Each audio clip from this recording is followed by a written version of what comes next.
बहराइच में वन विभाग के हाथ लगी बड़ी कामयाबी, पकड़ा गया एक और भेड़िया। अब तक कुल 4 भेड़िए पकड़े गए। पिंजरे में कैद किया गया आदमखोर भेड़िया। अब तक कई लोगों को शिकार बना चुके थे भेड़िए। लंबे समय से डर के साए में जी रहे हैं गांव वाले। 2 भेड़ियों की तलाश अभी भी जारी। ड्रोन के जरिए देखे गए थे 6 भेड़िए। वन विभाग की टीम का अभियान जारी। बाकी भेड़ियों को पकड़ने के लिए वन विभाग ने बनाई कई टीमें। खेतों के पास बिछाए गए जाल। लंबे समय से जारी है भेड़ियों का आतंक। यूपी के बहराइच में भेड़ियों को पकड़ने के लिए दिल्ली से आई स्पेशल ड्रोन। नजदीक से जाकर के फुटेज ले सकेगा ड्रोन। बहराइच में भेड़ियों को लेकर अलर्ट पर प्रशासन। इलाके में चलाया जा रहा है तलाशी अभियान। रात में लोगों को घर से बाहर निकलने की नहीं दी गई है सलाह। गुजरात में पकड़े गए मगरमच्छों को वापस पानी में छोड़ा गया। बाढ़ की वजह से रिहायशी इलाकों में घुसे से मगरमच्छ। गुजरात के जामनगर में बारिश के बाद उफान पर रंजीत सागर। लोगों में डर का माहौल, प्रशासन अलर्ट पर। गुजरात के वडोदरा में आफत में देवदूत बनी सेना। बारिश के बीच फंसे लोगों का एसडीआरएफ ने किया रेस्क्यू। गुजरात के द्वारका में 8 लोगों का किया गया रेस्क्यू। टीम ने नाव के सहारे पानी में फंसे लोगों को सुरक्षित स्थानों पर पहुंचाया। गुजरात के मोकरमपुरा गांव में बारिश ने मचाई तबाही। पानी के बीच फंसी महिलाएं और बच्चे, किसी का किया गया रेस्क्यू। गुजरात में हेलीकॉप्टर के जरिए चलाया गया रेस्क्यू अभियान। निचले इलाकों में फंसे 23 लोगों को निकाला गया है। इलाज के लिए अस्पताल में कराया गया भर्ती। गुजरात के द्वारका में भारतीय सेना ने चलाया रेस्क्यू अभियान। हेलीकॉप्टर से 4 लोगों का किया गया रेस्क्यू। तस्वीरें आई सामने। गुजरात में लगातार बारिश की वजह से बिगड़े हालात। एनडीआरएफ की 15 टीमें तैनात। लोगों को बचाने के लिए रेस्क्यू ऑपरेशन जारी। गुजरात में बारिश की वजह से बाढ़ जैसी स्थितियां। द्वारका में एनडीआरएफ ने 95 लोगों का किया रेस्क्यू। गुजरात के राजकोट में भारी बारिश से बुरा हाल हो गया है। सड़कों पर बने गड्ढे। स्थानीय लोगों को करना पड़ रहा है परेशानियों का सामना। गुजरात के अरवल्ली में बारिश का कहर। सड़कों पर भरा बारिश का पानी। जगह जगह जल जमाव की स्थिति। दुकानों में घुसा बारिश का पानी। गुजरात के अहमदाबाद में बारिश से बिगड़े हालात। सड़कों पर भरा पानी। बारिश का पानी भरता दिखाई दिया। आम जनजीवन अस्त व्यस्त हुआ। दिल्ली में बारिश से बुरा हाल। पानी के बीच फंसा ऑटो रिक्शा। सड़कों पर धीमी हुई गाड़ियों की रफ्तार। दिल्ली के आईटीओ में भारी बारिश की वजह से लगा लंबा जाम। सड़कों पर रेंगती नजर आई गाड़ियां। देर रात से ही राजधानी में हो रही है बारिश। दिल्ली में जमकर बरसे बादल। झमाझम बारिश की वजह से कई इलाकों में जल जमाव की समस्या। सड़कों पर भरा कई फीट तक पानी। दिल्ली में लगातार बारिश से सड़कों पर भरा पानी। धीमी पड़ी गाड़ियों की रफ्तार। दिल्ली के शंकर विहार में जमकर हुई बारिश। तेज बारिश की वजह से कई जगहों पर बनी जल जमाव की समस्या। लोगों को करना पड़ रहा है परेशानियों का सामना। उत्तर प्रदेश में बारिश की वजह से गंगा और यमुना नदी का बढ़ रहा है जलस्तर। दुकानों में घुसा पानी। सड़कों पर नाव चलती नजर आई। राजस्थान के अजमेर में भारी बारिश ने बढ़ाई लोगों की मुश्किलें। जगह जगह जल जमाव की स्थितियां।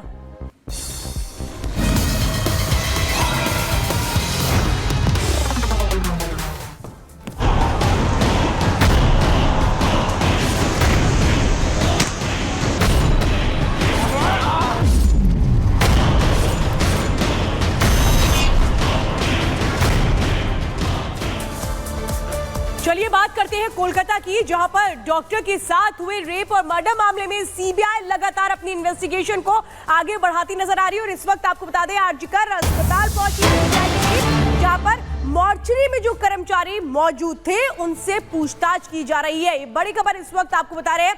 जो सीबीआई है वो किस तरह से जांच को आगे बढ़ा रही है। पूछताछ हुई एक तरफ तो संदीप घोष से, और दूसरी तरफ आज जो एक्शन देखने को मिल रहा है कोलकाता में वो मॉर्चरी कर्मचारियों से पूछताछ। ये 2 तस्वीरें इस वक्त हम आपको दिखा रहे हैं। आरजीकर अस्पताल जब सीबीआई की टीम पहुंची, सीबीआई की टीम जो इस वक्त इस पूरे मामले में जो 25 किरदार है वो कौन है, तार कहां किससे कब जुड़ता है, वो तमाम चीजों को इस वक्त जानने और समझने की कोशिश कर रही है। और इस वक्त हम बता रहे हैं सलोनी, देखिए मॉर्चरी कर्मचारियों से पूछताछ हो रही है सीबीआई टीम की ओर से। और बिल्कुल हमारे सहयोगी जतिन हमारे साथ सीधे जुड़ रहे हैं, लगातार इस खबर को कवर कर रहे हैं। जतिन, अब मॉर्चरी कर्मचारियों से पूछताछ हो रही है क्योंकि कई सवाल हैं जिनका जवाब चाहिए। काफी देरी से शव को वहां पहुंचाया गया था, उससे जुड़ी जानकारियां ली जा रही हैं। आज बिल्कुल देखिए, ये वही मॉर्चरी है आरजीकर मेडिकल कॉलेज की। उसी कॉलेज के अंदर एक तरीके से सेमिनार हॉल में मृतिका के साथ रेप हुआ, हत्या, और उसके बाद बॉडी को उसी मॉर्चरी में रखा गया था। दो एक्शन आज सीबीआई बहुत तेजी से कर रही है। एक कि संदीप घोष जो कि पूर्व प्रिंसिपल भी है, आईएमए ने उनको सस्पेंड भी कर दिया, उनसे सीबीआई दफ्तर में जो पूछताछ है वो की जा रही है। और दूसरी तरफ एक टीम आरजीकर मेडिकल कॉलेज की उसी मॉर्चरी में पहुंची है। तमाम सवाल जवाब किए जा रहे हैं। संदीप घोष से जो कुछ चीजें इन्वेस्टिगेशन में निकलकर सामने आ रही है उसको कन्फ्रंट करने के लिए सीबीआई की टीम ग्राउंड पर है। संदीप घोष से मॉर्चरी से जुड़े तमाम सवाल पूछे गए। उनसे पूछा गया शव कितनी देरी से पहुंचा, पोस्टमार्टम जब कराया गया उसमें कौन कौन सा पैनल था, उन लोगों ने आपको क्या बताया, और साथ ही जो पूछताछ में चीजें निकल गई है, यही कारण है कि आज टीम मॉर्चरी में पहुंची और वहां पे जो स्टाफ है उनसे पूछताछ जो है साफ तौर पर की जा रही है। आपको बता दें कि जो बॉडी का पोस्टमार्टम किया गया था, 5 पैनल्स का डॉक्टर था, उनके स्टेटमेंट सीबीआई पहले ही जो है वो दर्ज कर चुके हैं, लेकिन जो ग्राउंड स्टाफ था उनके स्टेटमेंट को दर्ज नहीं किया गया। ये भी जो सोर्सेज हमें जानकारी मिल रही है कि संदीप घोष को लेकर काफी सबूत अब सीबीआई के पास मौजूद है और उसी के आधार पर जो इन्वेस्टिगेशन है सीबीआई आगे करती हुई नजर आ रही है। और यही वजह है कि अब से कुछ देर पहले आरजीकर मेडिकल कॉलेज के ही मॉर्चरी में सीबीआई की टीम वहां पर पहुंची है। जिस बॉक्स के अंदर मृतिका की बॉडी को रखा गया था, जिस सेक्शन में रखा गया था, संभवतः वहां के जो स्टाफ है उनसे पूछताछ की जा रही है। एक तरीके से पूरा प्रोटोकॉल समझा जा रहा है कि कितनी देर तक यहाँ पर रखा जाता है, पेपर वर्क पे किस किस के साइन है, रजिस्टर पे किसने साइन किए थे, क्योंकि कई तरीके की चीजें निकलकर सामने आई कि कॉल करने वाले ने बताया कि तबीयत खराब है, किसने बॉडी रिसीव की, किसने हैंडओवर लिया, और आगे जब पोस्टमार्टम कराया गया तो कौन कौन से लोग वहां पर मौजूद थे। ये तमाम ऐसे सवाल थे जिनको एक डिटेल इन्वेस्टिगेशन के तौर पर सीबीआई देख रही है, क्योंकि 5 तारीख को सुप्रीम कोर्ट में इस मामले में सुनवाई भी होनी है। सीबीआई को अपनी तरफ से बताना है कि उन्होंने इन बीते 15 दिनों में क्या कुछ इन्वेस्टिगेशन जो है वो की है। यही वजह है कि ग्राउंड पर हर सबूत को कलेक्ट करने की कवायद सीबीआई द्वारा की जा रही है। तो आज सबसे बड़ी डेवलपमेंट, एक तरफ 13 दिन से जो पूर्व प्रिंसिपल संदीप घोष से पूछताछ की जा रही है और दूसरी तरफ आज मॉर्चरी में सीबीआई की टीम पहुंची है, जहां से तमाम जो बिल्कुल जतिन, आप इस वक्त बड़ी अपडेट बता रहे हैं, क्योंकि मॉर्चरी के कर्मचारियों से लगातार सीबीआई की टीम पूछताछ कर रही है। आगे भी अपडेट लेंगे, जानकारी देने के लिए धन्यवाद। तो इधर बीजेपी ने ममता सरकार के खिलाफ बिगुल ठोक दिया है। बीजेपी नेता कुछ देर में राज्यपाल से मिलने वाले हैं।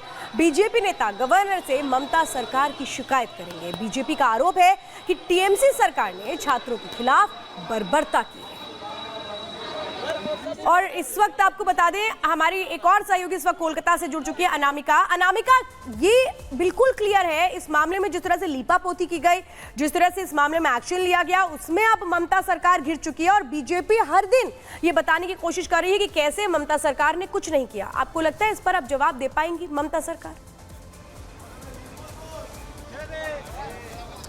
देखिए, जो ममता सरकार सवालों में घिरी हुई है, शायद यही वजह कि सीबीआई जांच के अलावा जो राजनीतिक घटनाक्रम है वो भी तेजी से बदल रहे हैं। इस वक्त मेरी मौजूदगी राजभवन पर है और कुछ देर में यहाँ पे बंगाल जो बीजेपी के अध्यक्ष सुकांता मजूमदार वो पहुंचने वाले हैं। उनके पहले ही देखिए अंदर जो आपको देख रहे हैं बीजेपी के नेता, वो यहाँ पे राजभवन के अंदर पहुंच भी गए हैं। दिलीप बर्मन जो कि एमएलए है यहाँ के स्थानीय, वो यहाँ पे पहुंच गए हैं। सुकांता मजूमदार का इंतजार किया जा रहा है। जैसे सुकांता मजूमदार यहाँ पर पहुंचेंगे तो जो डेलीगेशन है बीजेपी का वो अंदर जाएगा और सीबी बोस जो कि राज्यपाल है बंगाल के, उनसे मुलाकात करके जिस तरीके से जो घटनाक्रम रहा है बीते दिनों, जिस तरीके से बीजेपी के कार्यकर्ताओं को घसीटा गया, हिरासत में लिया गया, बर्बरता की गई, लाठियां चलाई गई और जिस तरीके से आवाज उठाने पर आवाज को दबाने का प्रयास किया गया, इस पूरे घटनाक्रम को लेकर के जो बीजेपी का डेलीगेशन है वो मुलाकात करेगा, अपनी बात रखेगा आगे राजभवन में, अपनी बात राज्यपाल के सामने रखेगा और पूरे घटनाक्रम की जानकारी देगा। हालांकि कल हाईकोर्ट से जिस तरीके से राहत मिली, एक तरीके से या एक मौका मिला प्रोटेस्ट करने का, वो भी आज से शुरू हो रहा है। तो सुकांता यहाँ पे राज्यपाल से मुलाकात करने के बाद सीधे वही जाने वाले हैं जहाँ पे प्रोटेस्ट आज से शुरू हो रहा है। लेकिन देखिए यहाँ पे जो पॉलिटिकल हैपनिंग है वो बढ़ गई है, क्योंकि जो गाड़ियाँ हैं बीजेपी नेताओं की वो यहाँ पे एक एक करके आगे बढ़ रही है। कुछ एमएलए यहाँ पे पहुँच चुके हैं, कुछ पहुँच रहे हैं। कुल टोटल 5 से 7 लोग ऐसे होंगे जो यहाँ से अंदर जाएंगे और सीबी बोस जो कि राज्यपाल हैं बंगाल के, उनसे मुलाकात करेंगे। और जो कुछ भी रहा बीते 3-4 दिनों में, हमने ये भी देखा कि किस तरीके से स्टूडेंट्स के ऊपर वाटर कैनन का इस्तेमाल किया गया, आंसू गैस के गोले छोड़े गए, बर्बरता बिल्कुल की गई। अनामिका, आप बता रहे हैं कुछ ही देर में ये मीटिंग होगी और बात रखेंगे बीजेपी के जो नेता है। बहुत शुक्रिया आपका जुड़ने के लिए और जानकारियां देने के लिए। तो बंगाल